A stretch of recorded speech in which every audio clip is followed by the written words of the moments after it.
hello.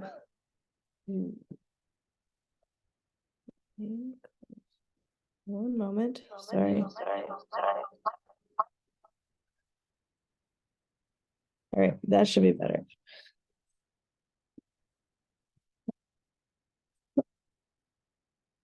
Hi, Shira.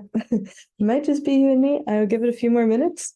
Thanks. I'm sorry I can't be on video at the moment, but nice to meet you and thank you for organizing this. Nice to meet you too. And no worries, I'm just going to pull up a couple things.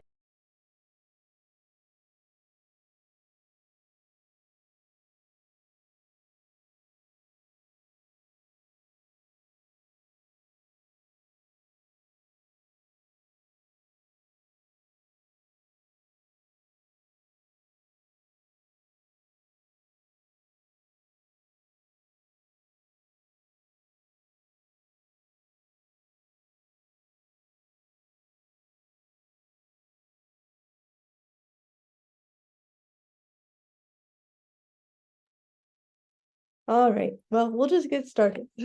So I guess, hi, I'm Liz. A helper. I'm the public arts and culture planner for the city of Watertown.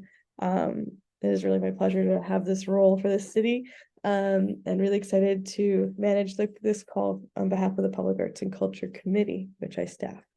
And if you've read the call, don't know, you've made it this far, so I just want to know if you have any questions right off the bat, or if you want me, I can. Yeah. So I appreciate that.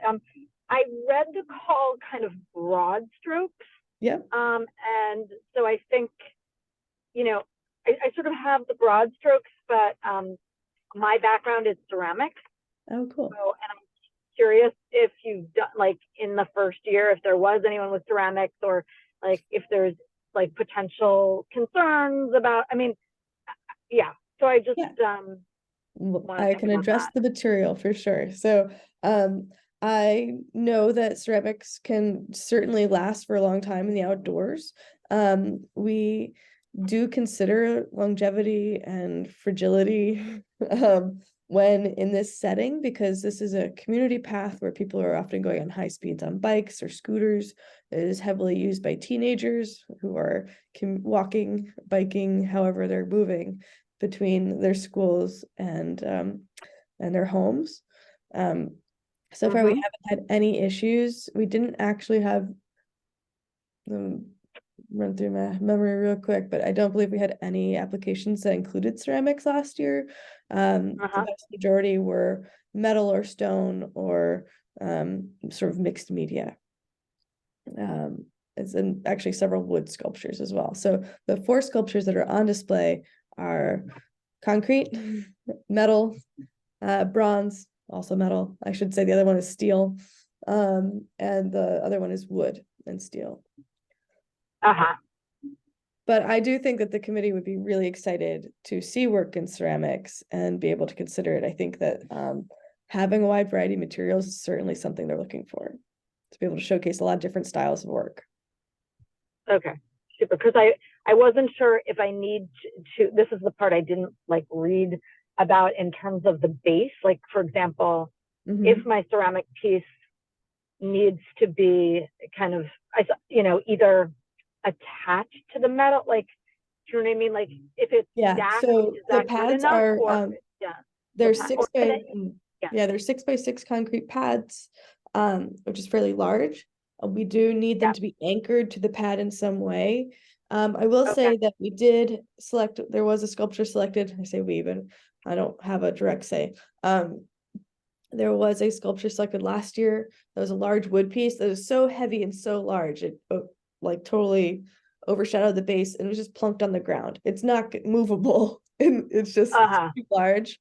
Anything sort of less than that size really does need to be anchored to the concrete base. So people used, they would drill into the base, totally cool.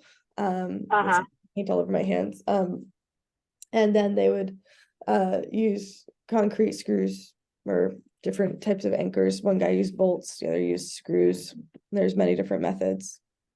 So do you want to see that level of detail in the proposal? No, not necessarily. So I think show the work and then we can always figure out if it's selected how to attach it, or because we have methods, we can figure it out. Yeah. But if you think it's a concern, and you're welcome to address it in your application. Right. Yeah. No, I mean, I think I haven't done it yet, but I am totally confident that I just have to problem solve it. You know what I mean? Like I just, Yeah, yeah. absolutely. We've all been there. Yeah. I made a thing. Now, how do I make it go there? Right. Yeah. So, would it be helpful for you if I do go through the Yeah. call blow by blow? Sure. Okay, I will do that. And if you have questions along the way, please, it's just you and me, it looks like. So, but this is recorded, so it'll be helpful to anybody else who, oh, do I not have it? Hold on. I have too many windows open. Helpful. All right, let me. Okay. Go back to here and share again. There it is. So the call is online. We're using a platform called OpenGov, which the city uses for a lot of different things, including permits and all sorts of fun surveys. So this is a description of the call. It follows the community path from, if you're familiar with Watertown, it starts behind the library from that parking lot. And the community path extends right now to Waverly. And then there's a little corner missing as it crosses the corner of Moxley Field to Main Street. But then from Main Street to Howard Street is also completed. So we're hoping to get that little corner done, and then it's going to be this beautiful traverse. Selected artists are awarded $2,000 for the 2-year loan of a sculpture. So it should be able to withstand all the elements for 2 years. We're going to maintain the sculpture sites. The DPW is doing a wonderful job getting crews in there to mow around. So we do have these nice 6x6 foot concrete pads. If the footprint is larger, like I said before, we did place one plunk right on the ground, not to call it plop art. And if you do have questions about how you think it would be best to adhere it or plunk it, we can definitely talk. I myself am a sculptor who does work on very heavy things. There are some photos linked here. So there are 4 sculptures in right now. 4 will be selected for this year. And then next year, the 4 that were put in last year will come out to make way for another 4. So there'll always be rotating every year. There'll be some new sculpture. Any medium is welcome. The call is open. We're doing our virtual information session. There is a site visit for this Friday from 12 to 1. So it's a lunchtime, which I know can be tough, but also, if you would like to visit the site at any other time, just reach out. I'm happy to walk it with people and show them and show you where the sites are. The call is going to close on Sunday, January 7th at 11:59 because we love this number. And then there'll be a final review of applications by the Public Arts and Culture Committee. And then there'll be a notification of artists in the week following. After the selection is made. Sculpture installation happens the last week of April, first week of May. Yeah. And then we like to do an open reception and have all the artists there to talk about their work, which was really lovely last year. Really, really great time. You may submit up to 3 sculptures for consideration. If you do submit multiple sculptures, only 1 will be selected because they do want to have a variety of artists. But just in case you're not sure which best foot to put forward. And include your image list, your artist statement, artist bio. The artist statement, the artist bio will be used in promotional material if you're selected. Obviously, we'll run it by selected artists to make sure that it is exactly what you want to say. Great. Excuse me. The criteria on which the sculptures will be judged is that if it's built to withstand outdoor display for 2 years, if it is engaging or compelling. And obviously that's a subjective criteria. And the sculpture contributes to a diverse and robust sculpture walk overall. So they are looking, like I said, for variety. So it's nice to not maybe repeat materials or themes. But that is not to say that your sculpture won't be compelling enough to convince them. And I will say the debate was long.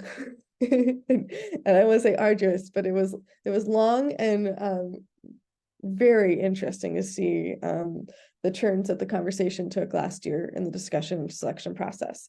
Everyone came with some really diverse top picks, which was really great, actually, or made for a really great discussion. How many submissions did you get last year? I'm just curious, like the region. Close to 50. And we hope to have at least that many this year. And yeah, it was a good pool for sure. Great. I think I do want to address this, that in the first round of considerations, everyone decides if they think the sculpture is safe or unsafe. So we did have some things that last year were submitted that were like very, very exciting in terms of their shapes, but also incredibly pokey, right? So sharp edges, raw edges, these things are definitely considered about, because we know that tons of kids interact with things along the path. So yeah. And also, you know, insecure things that don't feel maybe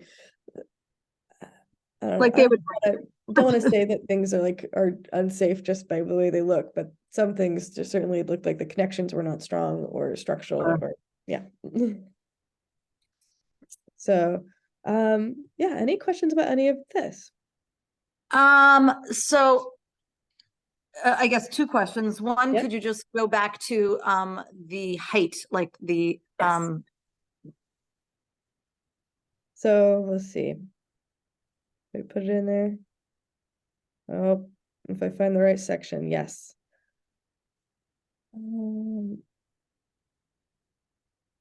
Must be suitable when installed in a way that's sensitive to natural environment.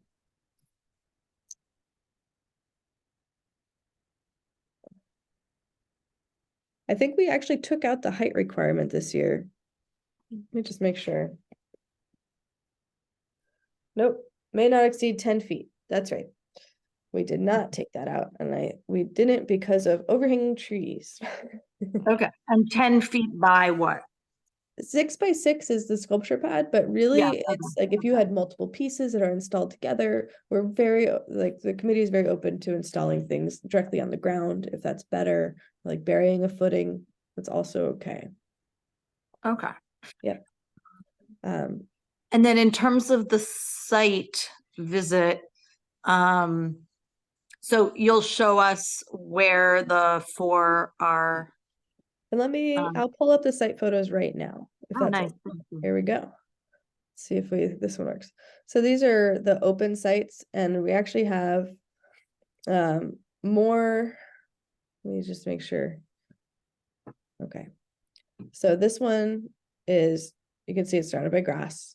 There is another sculpture right up here where my cursor is. Okay, and then it is, you can't see it from here, but it is about 40 feet away from sculpture location number 2. Okay, got it. Yep. And then this is fairly close to Waverly Ave. So if you were actually facing up the trail this way, you'd be able to see Waverly Ave up here. It's a lovely location with some trees behind it. This is, okay, so what's not shown here is that this between Waverly and where the trail starts here again, which is a gravel trail on this section, is not completed. But this field is Moxley Field, which is now where the temporary high school is. So students get out of school or going into school, and there's a wave of teenagers who come down the path. So right now, people come up to Waverly, go down the sidewalk, go down Main Street, and then turn back into the path. But this site, location number 4, is visible from Main Street. So it is the most highly visible location. And we'd love to put something really compelling here. Mhm. And then the last site, so we do have one more site open than we will have sculptures selected, is here at the end of Howard Ave, at the other end of this gravel path. And it connects into a bike lane down Howard Ave that goes directly down to the Charles River Greenway. So this is also a very highly trafficked location, not just pedestrian traffic. Uh-huh. And those are the 5 locations. Okay, super. Thank you. Absolutely. And then I will also show you the current sculpture walk, just so you can see what's there and what we did last year with everybody. So what we have here, Power Plant by Joe Churchirillo. I'll play the video. We'll see if the sound comes. Hi, I'm Joe Churchirillo. We had everyone read their artist statements, so there's an audio component. It's cast concrete and pigment. I put pigment in the. You can see we didn't fill in yet around when we took the video. Wooden molds that I made.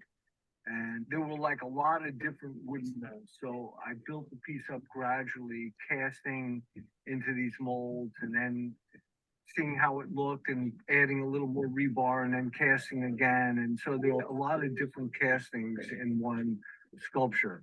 The idea behind the name of the piece, Power Plant, comes from.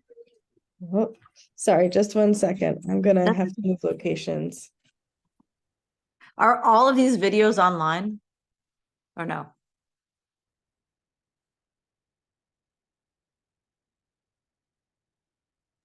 I was working from home and my kid just got home, so I couldn't. That's okay. No worries. I know the feeling. It's okay.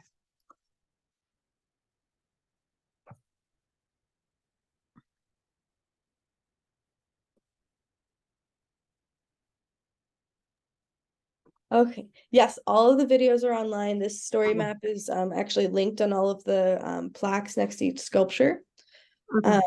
So it gives you exactly the path. This is Inheritance by Peter Dellert, which is catalytic converter covers. Very interesting Cool. sort of collage. And this is James Payne. This is the very large one that obviously sort of overshadows a sculpture pad. And then Linda Hoffman has a small bronze. Well, I don't want to say small, it's 4 foot, but you can see we really like that, and she also really liked that all the seeds fell around and created this sort of swirl around it. Those are the 4 that are currently there. Great, thank you. Nice. Great. Yeah, any other questions? I can stop share, I can keep sharing. Let me know what works best for you. Just remind the date that I was doing. Applications are due Sunday, January 7th. Okay. Yep, so you got a few months. Right. Okay. And they do need to be completed sculptures. We're not looking for proposals, looking for finished work to be submitted for consideration. Okay, fabulous, Liz. That's really helpful. Okay. If I'm coming to the site visit, should I RSVP? How is that working? You can shoot me an email. I'll be there anyway. I'm hoping some folks will show up. If it's just you and me, great. We'll take a walk around. Okay. Super. Thanks for your time. Thank you. Have a Can't good wait to see your night. work. Bye, Liz. Bye.